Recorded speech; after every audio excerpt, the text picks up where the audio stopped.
Pagi, Sa. Halo, pagi. Lagi sibuk apa nih? Enggak kok, gimana? Ada disposisi nih dari pimpinan. Oh iya, makasih. Oke, Oh, sejarah pengembangan kompetensi PU. Oh iya, siap. Semangat ya. makasih ya. Oke. Oke. Manusia sebagai ciptaan Tuhan memiliki banyak potensi yang berbeda, termasuk keselarasan tujuan dan bekerja sama untuk mencapai tujuan. Pengembangan kompetensi sumber daya manusia merupakan serangkaian kegiatan organisasi atau kelembagaan yang dilakukan dalam jangka waktu tertentu dan dirancang untuk membawa perubahan sikap dan keterampilan mental individu sehingga mampu melaksanakan tugas yang berkaitan dengan peran dan tanggung jawabnya. Pengembangan kompetensi sumber daya manusia juga merupakan cara untuk menghadapi tantangan dinamis masalah sumber daya manusia di dalam suatu organisasi. Pentingnya sumber daya manusia ini disadari penuh oleh Kementerian Pekerjaan Umum dan Perumahan Rakyat dalam rangka adaptif terhadap tuntutan kekinian. SDM PUPR perlu dan selalu melakukan peningkatan kompetensinya, baik kompetensi dasar, bidang teknis dan sosial, sehingga terciptalah SDM PUPR yang profesional dan terdepan. Istilah pekerjaan umum sebenarnya merupakan terjemahan dari bahasa Belanda, yakni openbare werken, dan baru dipergunakan secara resmi semenjak tahun 1942. Dengan berjalannya waktu dari masa ke masa, perubahan terus terjadi demi meningkatnya kualitas SDM pekerjaan umum. Perubahan tersebut baik dari penamaan departemen atau divisi maupun tugas dan fungsi pekerjaan. Hal itu disadari sebagai bagian penting dari perjalanan perkembangan organisasi sumber daya manusia yang konsisten terus-menerus dan bertujuan untuk meningkatkan kualitas dan kuantitas SDM PUPR. Berikut perkembangan organisasi pengembangan kompetensi SDM di lingkungan pekerjaan umum dari masa ke masa, dimulai dari didirikannya kursus kader teknik pekerjaan umum dan tenaga atau KUKTATPUT pada tahun 1951. Terletak di Jalan Malioboro nomor 68 Yogyakarta, maksud dan tujuan untuk meningkatkan kompetensi pegawai PU dalam keahlian bidang kursus ukur tingkat atau brevet A atau brevet B pada waktu itu dikepalai oleh Profesor Insinyur Mr. T.H. Muller. Semasa Menteri PU dan Tenaga, Insinyur Raden Ukar Bratakusuma. Sebagaimana kita ketahui bahwa pengembangan kompetensi ini sudah dimulai dari tahun 1951 dengan hadirnya KUKAT, kursus kader tenaga. Waktu itu masih awal berdirinya Departemen PU. Selanjutnya, pada era Menteri PU dan Tenaga Profesor Dr. Insinyur Soeharto MSI, terjadilah eksodus tenaga insinyur Belanda, menyebabkan insinyur di Indonesia sangat sedikit. Untuk mengatasinya, dibentuklah lembaga pendidikan teknik yang menghasilkan lulusan yang kemampuannya mendekati insinyur. Pada tahun 1952, dibentuk Lembaga Akademi Pendidikan Teknik atau LAPT di Bandung yang dikepalai oleh Profesor Insinyur Mr. T.H. Muller. Tahun 1952 dibentuk LAPT. Ini dalam rangka memenuhi kebutuhan adanya kesenjangan antara tenaga kerja yang ada di Departemen PU waktu itu dengan para insinyur. Kemudian pada tahun 1957, di era Menteri PU dan Tenaga Insinyur H. Pangeran Muhammad Nur, terjadi kesenjangan antara insinyur tamatan perguruan tinggi dan tenaga kerja tamatan sekolah tinggi. Oleh sebab itu, Lembaga Akademi Pendidikan Teknik atau LAPT diubah menjadi Akademi Teknik Pekerjaan Umum dan Tenaga atau ATPUT, yang pada masa itu dikepalai oleh Insinyur Karyo Manggolo. Kalau kita kembali ke sejarah, bahwa kita harus menyiapkan kader-kader baru sebagai pengganti insinyur Belanda yang pulang pada waktu itu. Sehingga pada waktu itu dibentuklah yang namanya institusi pendidikan. Yang pertama namanya Pusdiklat, yang kedua adalah pendidikan sekolah kedinasan, ya, berupa ATPUT. Kita harus berbangga dengan produk dari ATPU. Kita bangga dengan BIE, kita bangga dengan BRE, kita bangga dengan BME, kita bangga dengan BAE. Yang itu Jadi cikal bakal menduduki jabatan-jabatan strategis di lingkungan Kementerian PU. Selanjutnya, di era Menteri Profesor Dr. Insinyur Sutami, untuk menyeimbangkan volume pekerjaan serta perkembangan ilmu pengetahuan dan teknologi serta perkembangan masyarakat, maka pada tahun 1967 dibentuklah Institut Pendidikan Pekerjaan Umum dan Tenaga atau IPPUTL yang pada saat itu dikepalai oleh Insinyur Sufaat. Tahun 1968 kita mendirikan lembaga pendidikan yang namanya IPPUTL ya. Itu dalam rangka memenuhi kebutuhan waktu itu gitu ya. Ini untuk memperbaiki, melengkapi program yang di tahun 57 sebelumnya. Kemudian di tahun 1972 dibentuklah LPPU. Karena suatu departemen tidak diizinkan untuk menyelenggarakan lembaga pendidikan, maka sejak tahun 1972 Output berubah nama menjadi Lembaga Politeknik Pekerjaan Umum. Dengan demikian, LPPU adalah lembaga pendidikan pertama yang memakai nama Politeknik. Kita melakukan juga kerjasama dengan perguruan tinggi di dalam negeri, misalnya ITB untuk 5 prodi. Itu ada manajemen sumber daya air, ada jalan jembatan, kemudian ada lingkungan, kemudian ada studi pembangunan dan sebagainya. Dan kita mampu melakukan seminar-seminar sebagai transfer of knowledge dengan universitas lain. Sebagai contoh, Universitas Water Resources di Vietnam, kemudian Universitas Korea, kemudian bahkan juga kita melakukan seminar-seminar dengan universitas yang ada di Singapura. Itu sebagai embrio dari peningkatan kompetensi di Kementerian PU berjalan dengan baik. Nah, waktu itu dilaksanakan dalam rangka merekrut kebutuhan sumber daya manusia yang memiliki kompetensi baik yang ada di pusat maupun juga yang ada di daerah. Jadi waktu itu para peserta didiknya itu adalah PNS di lingkungan daerah, kabupaten dan kota, provinsi, maupun juga di lingkungan Departemen PU waktu itu. Setelah itu, melihat perkembangan tugas dan fungsi, maka struktur organisasi IPPUTL berubah menjadi Pusdiklat PUTL atau Pusat Pendidikan dan Pelatihan Pekerjaan Umum dan Tenaga Listrik pada tahun 1975. Pada era Menteri PUTL, Profesor Dr. Insinyur Sutami. Tugas dan fungsi Pusdiklat PUTL adalah membina dan mengatur serta melaksanakan seluruh kegiatan pengembangan kompetensi yang tidak dilaksanakan oleh unit-unit lain dan dibantu oleh balai-balai diklat PUTL. Akademi Teknologi Sabta Taruna ATST 1984. Kemudian, pada tahun 1984, didirikanlah Akademi Teknologi Sabta Taruna. Setelah terbentuk Akademi Teknologi Sabta Taruna, kepengurusannya diserahkan kepada Yayasan Pendidikan Putra atau YPP. Pada awalnya, ATST hanya memiliki 2 program studi, yaitu D3 Teknik Sipil dan D3 Teknik Penyehatan Lingkungan.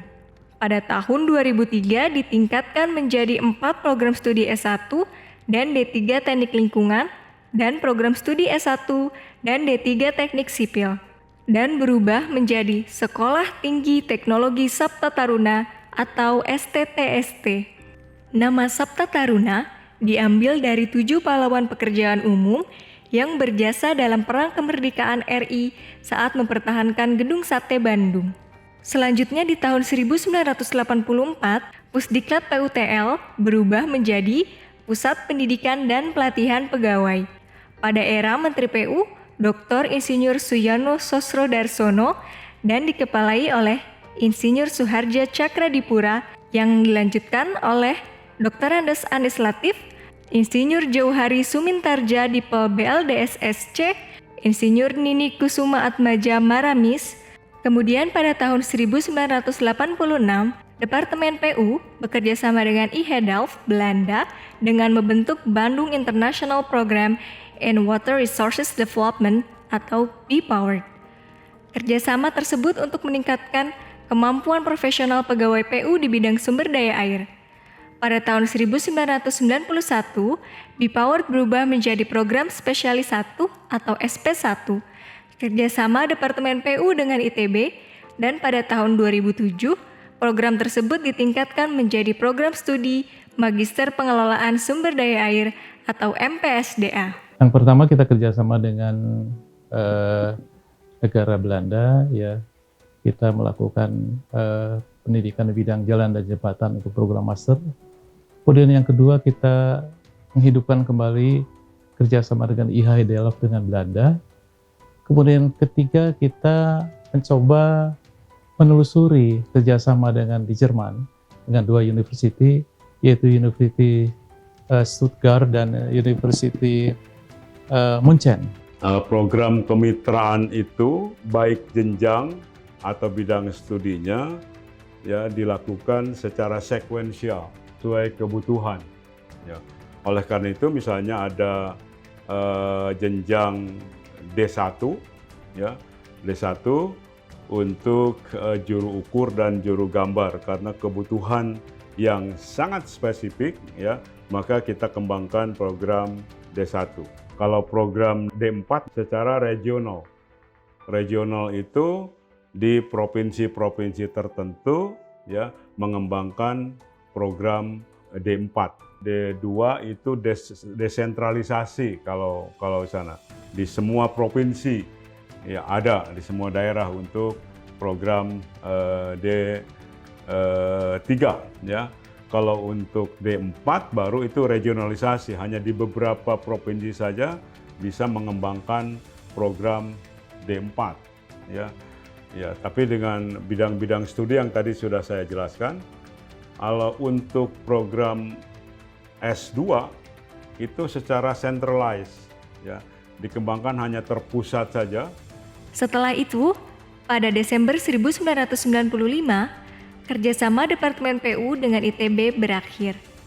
Departemen PU mendirikan Sekolah Tinggi Pekerjaan Umum atau STKPU dan dilakukan rekrutmen karya siswa. Pada tahun 1997, dilakukan kembali kerjasama dengan Politeknik ITB atau Prodi D3 Teknik Sipil. Waktu itu ternyata kementerian-kementerian di luar Dikbud tidak boleh menyelenggarakan pendidikan kedinasan. Departemen PU dipersilahkan untuk melakukan kerjasama dengan perguruan tinggi yang sudah ada secara kerjasama. Selanjutnya Menteri PU membentuk Satgas LPPU waktu itu. Satgas LPPU ini diminta untuk menyiapkan konsep-konsep dasar, kurikulum, dan bentuk-bentuk kerjasama dengan perguruan tinggi yang disarankan oleh Mendikbud waktu itu. Selanjutnya lahirlah Pusdiktek PU dengan Perpres Peraturan Presiden waktu itu.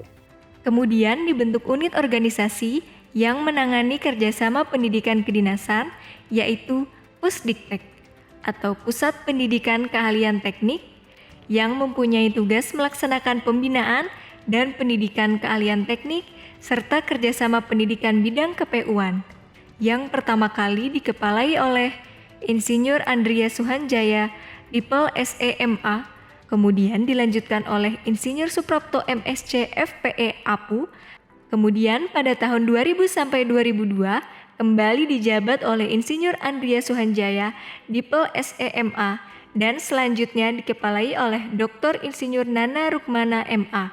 Pusdiktek atau Pusbiktek yang saat itu dikembangkan untuk menjawab tantangan adanya kesenjangan antara program pendidikan di perguruan tinggi dengan bidang tugas sehari-hari. Ya.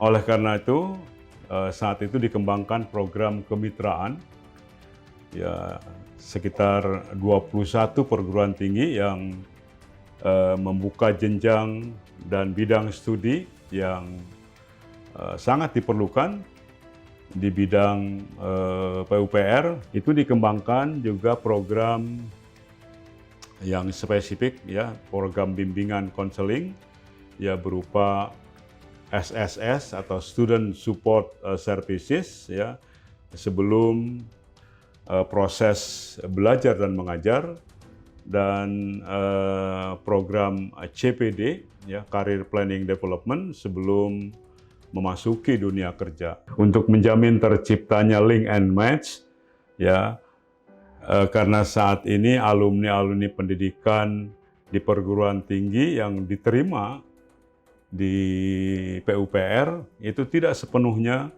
sesuai dengan standar kompetensi yang dibutuhkan di dalam pembangunan di bidang sarana dan prasarana. Oleh karena itu perlu, ya, pendidikan keahlian, pendidikan profesional untuk menjawab tantangan itu. Tentunya ada korelasi. Pusdiktek juga berperan sebagai fasilitator dalam pengembangan administrasi pendidikan, pengembangan kurikulum, teknologi pembelajaran, dan bimbingan konseling untuk setiap program studi, ya, untuk setiap program studi yang dikembangkan. Pada zamannya Pusdiktek itu pengembangannya lebih jauh lagi, lebih banyak lagi. Bahkan di ujung mulai dari Aceh sampai ke Papua, jadi alumninya sudah tersebar di berbagai daerah melalui kerjasama kemitraan ini. Selanjutnya, Departemen Pekerjaan Umum berganti nama menjadi Departemen Permukiman dan Pengembangan Wilayah pada era Menteri Insinyur Rozik Budiyoro Sucipto. Pada saat itu dikepalai oleh Insinyur Sutikni Utoro periode tahun 1998 sampai 2001, di mana tusinya yaitu menyelenggarakan pendidikan dan pelatihan pegawai. Kemudian pada era Menteri Permukiman dan Prasarana Wilayah, Dr. Insinyur H. Sunarno Dipel HE, tahun 2001 terbentuklah BPSDM atau Badan Pengembangan Sumber Daya Manusia yang dikepalai oleh Insinyur Sri Hadiati. Tugas dan fungsi melaksanakan pendidikan, pelatihan, dan kemitraan serta pengembangan peran masyarakat bidang permukiman dan prasarana wilayah. Masih pada era Menteri Kim Praswil, Dr. Insinyur H. Sunarno Dipel HE, pada tahun 2004 terbentuklah Pusdiklat Pegawai Kim Praswil yang masih dikepalai oleh Insinyur Ismanto MSc. Setelah Departemen Permukiman dan Prasarana Wilayah kembali menjadi Departemen Pekerjaan Umum pada saat Kabinet Indonesia Bersatu, Pusdiklat Pegawai Kim Praswil ditetapkan sebagai Pusdiklat Departemen Pekerjaan Umum dan pada saat itu dikepalai oleh Insinyur Toto Hendroto Baswedan MSI sebagai unit kerja eselon 2 yang bertanggung jawab langsung kepada Menteri Pekerjaan Umum di bawah koordinasi Sekretariat Jenderal pada era Menteri Departemen PU Dr. Insinyur Joko Kirmanto Dipel HE. Jadi yang pertama adalah perubahan organisasi. Jadi perubahan dari BPKSDM menjadi Pusdiklat dan pada waktu itu juga Pusdiktek dilebur menjadi Pusdiklat. Itu yang pertama ada kebijakan politik, ya, di mana penggantian kementerian berubah dari Kementerian Kim Praswil ke PU, ya, ke Kementerian PU. Ya, yang kedua Kementerian Menpan yang pada waktu punya otoritas di dalam melakukan evaluasi organisasi menganggap bahwa tugas fungsi dari Pusdiktek ini duplikasi dengan tugas fungsi dari Pusdiklat. Sehingga diambil kebijakan pada waktu itu Pusdiktek ini dibubarkan dan tugas fungsinya dibawa ke Pusdiklat. Bahkan di Pusdiklat diberikan 2 unit eselon 3, yaitu bidang pembinaan kompetensi dan Balai Pemantauan Kinerja.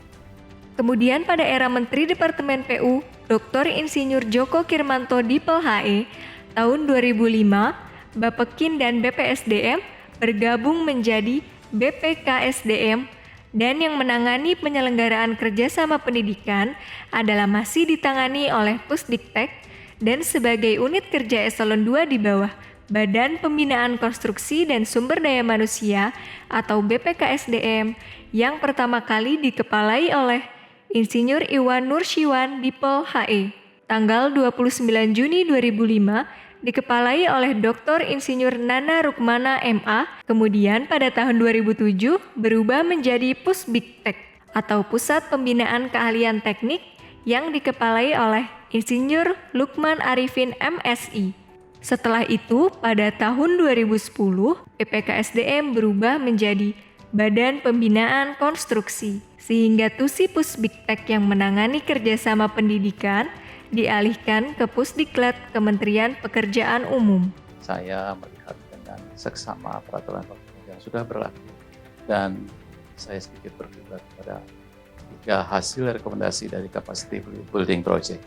Yang pertama adalah how to improve regulation, the existing regulation, yaitu dengan melakukan atau menelaah peraturan-peraturan ada sekaligus dengan tahap-tahapan yang harus dilakukan di dalam melakukan pembinaan kompetensi pegawai. Kemudian how to improve human resource management and development. Jadi bagaimana kita dapat melihat lagi hal-hal yang berkaitan dengan pola, dengan sistem pengelolaan manajemen sumber daya manusia. Kami sudah bekerja sama dengan institusi terkait, dengan BKN, dengan Menpan, dengan kementerian-kementerian lain yang terkait, termasuk LAN. Kita sudah bisa menyusun SOP dalam rangka pembinaan SDM. Kemudian bicara yang kedua, yaitu how to improve human resources management and development. Ada kebijakan pemerintah di dalam bidang SDM, yaitu zero growth bahkan minus growth. Kami pada waktu itu melakukan rekrutmen CPNS baru, yang betul-betul baru. Yang kedua adalah melakukan peningkatan status pegawai honorer menjadi pegawai negeri. Dengan beranjak dari situ, alhamdulillah, kami setelah pensiun sudah mulai merasakan di mana beberapa eselon 2 yang kami rekrut tahun 2004 sudah bisa singgah di sana. Selanjutnya, pada era Menteri PU, Dr. Insinyur Joko Kirmanto Dipl HE, tahun 2010, Pusdiklat Departemen Pekerjaan Umum berubah menjadi Pusdiklat Kementerian Pekerjaan Umum sebagai unit eselon 2 di bawah Sekretariat Jenderal. Singkatnya, pengembangan kompetensi melalui kerjasama pendidikan kedinasan diselenggarakan oleh Pusdiklat Kementerian Pekerjaan Umum. Saat itu, Pusdiklat Kementerian Pekerjaan Umum dikepalai oleh Dr. Yadi Siswadi, kemudian dilanjutkan oleh Insinyur Amwazi Idrus MSC. Tahun 2010, sebetulnya 2010 sampai 2014 itu tusi Pusdiklat adalah lebih kepada pembinaan kompetensi teknis dari di bidang KPU-an. Bidang KPU-an itu bidang Bina Marga, Cipta Karya, SDA, ya, dan waktu itu perumahan belum masuk karena perumahan di satu kementerian yang lain. Jadi kita hanya di ABC kita nyebutnya gitu. Pelatihan teknis, di banyak teknis ABC ini diselenggarakan oleh Pusdiklat. Yang penyelenggaraan pelatihannya sendiri ada di balai-balai, ada 10 balai seluruh Indonesia waktu itu. Jadi pada saat saya masuk menggantikan Pak Yadi, ada 10 balai yang bergerak menyelenggarakan pelatihan berdasarkan wilayah dengan bidang-bidang adalah bidang cipta karya, bidang air, dan bidang jalan dan jembatan pelatihan itu. Dengan peserta pusat maupun daerah. Waktu itu peserta daerah banyak gitu. Karena memang tugas dari Kementerian PU itu pada saat dilaksanakan pelatihan-pelatihan adalah membina daerah. Sejak tahun 2010 sampai 2013 kami berputasi ke Pusdiklat. Perbaikan kami lakukan dan juga dengan adanya tambahan capacity building dari pemerintah Belanda, kami mencoba mengirimkan 17 pejabat eselon 3 untuk dikirim belajar ke IHE Delft di Belanda selama kurang lebih 12 hari. Kemudian kerjasama lain kami tingkatkan selain kerjasama dengan perguruan tinggi dalam negeri juga perguruan tinggi di luar negeri. Adanya ekspor tenaga profesional kita ke luar kementerian, bahkan di BKN dan Menpan itu banyak petugas-petugas atau pegawai-pegawai yang asalnya dari Kementerian Pekerjaan Umum. Itu menandakan bahwa mereka mampu meningkatkan kompetensi teknis maupun manajerialnya, termasuk kemampuan teknis sosial. Setelah itu, pada masa jabatan Menteri PUPR, Dr. Insinyur Muhammad Basuki Hadi Mulyono, MSc PhD, Pusdiklat berubah menjadi Badan Pengembangan Sumber Daya Manusia atau BPSDM. Pada saat itu, Kepala BPSDM yang pertama dikepalai oleh Profesor Anita Firmanti MT, kemudian dilanjutkan oleh Dr. Andreas Suhono MSc, Insinyur Loli Martina Martif MT, Insinyur Sugiyartanto MT, Dr. Insinyur H. Halawi AH MSc MM. Jadi dari Pusdiklat PU ke BPSDM PUPR itu pada saat pemerintahan Pak Jokowi di bawah Kementerian PUPR, menterinya Bapak kita, Bapak Basuki Hadi Mulyono. Jadi sejak menterinya Pak Basuki lah Pusdiklat berubah menjadi BPSDM. Sehingga tadi ya kiprahnya dalam membangun SDM bidang PUPR mudah-mudahan jauh lebih baik, karena dulu hanya dibina oleh level eselon 2 Pusdiklat, sekarang oleh BPSDM PUPR, sehingga Pusdiklatnya juga lebih spesialis sesuai dengan bidang tugas ke PUPR ya. Yang mengurusi SDM di PUPR yang jumlahnya 24 ribuan itu hanya satu biro kepegawaian plus satu Pusdiklat, yang kadang-kadang biro kepegawaiannya targetnya tidak sama dengan Pusdiklat gitu ya. Yang kita khawatirkan adalah SDM kita tidak berkembang gitu loh. Nah, kemudian itulah yang membuat munculnya gagasan membentuk Badan Pengembangan SDM. Kedua, yang menangani itu tidak mungkin dilakukan oleh hanya biro kepegawaian yang urusannya banyak, harus mengurusi pengembangan SDM secara lahir batin gitu kan. Itu tidak mungkin dilakukan oleh BPSDM dan Pusdiklat yang terperangkap kepada rutinitas melakukan pelatihan-pelatihan, sehingga kita perlu satu pengembangan SDM yang terstruktur dan kemudian konsep yang jelas gitu.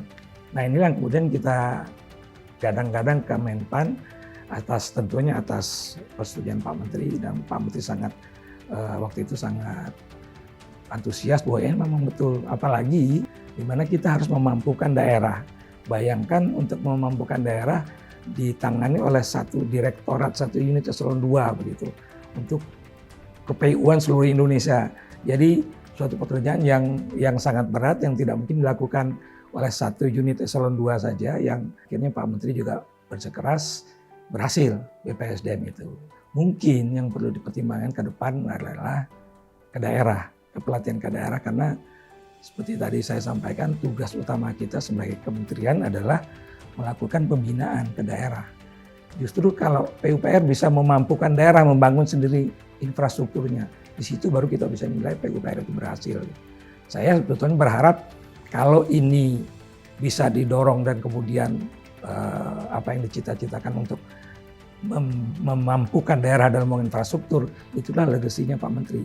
Legasinya Pak Menteri dalam pengembangan SDM. Unit Eselon 2 di lingkungan BPSDM tahun 2015 terdiri dari Sekretariat BPSDM, melaksanakan pelayanan teknis dan administrasi kepada semua unsur organisasi di lingkungan BPSDM. Pusat Penilaian Kompetensi dan Pemantauan Kinerja, menangani penilaian kompetensi dan pemantauan kinerja. Pusat Pendidikan dan Pelatihan Sumber Daya Air dan Konstruksi, menangani pengembangan kompetensi teknis bidang SDA dan konstruksi. Pusat Pendidikan dan Pelatihan Jalan, Perumahan, Permukiman, dan Pengembangan Wilayah, menangani pengembangan kompetensi bidang pendidikan dan pelatihan jalan, perumahan, permukiman. Pusat Pendidikan dan Pelatihan Manajemen dan Pengembangan Jabatan Fungsional, menangani pengembangan kompetensi bidang manajemen dan pengembangan jabatan fungsional. Kemudian pada tahun 2020, Pusat Pendidikan dan Pelatihan atau Pusdiklat berubah menjadi Pusat Pengembangan Kompetensi atau Pusbangkom dengan perubahan sebagai berikut.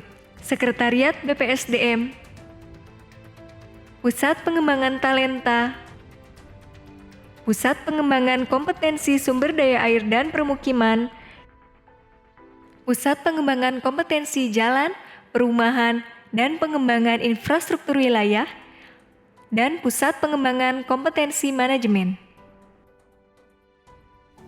Pusat penilaian kompetensi ini adalah melakukan uji kompetensi kepada seluruh karyawan PU.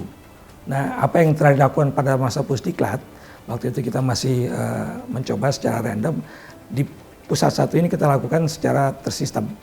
Hasil uji kompetensi, baik manajerial maupun kompetensi teknis, itu dijadikan masukan untuk pengembangan karir.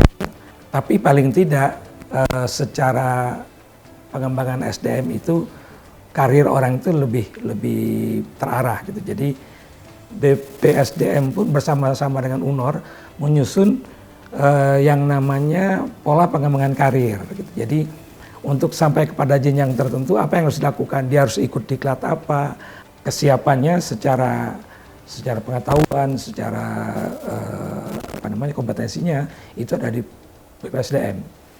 Ini kalau dilaksanakan saya kira kita akan punya SDM unggulan di PUPR gitu.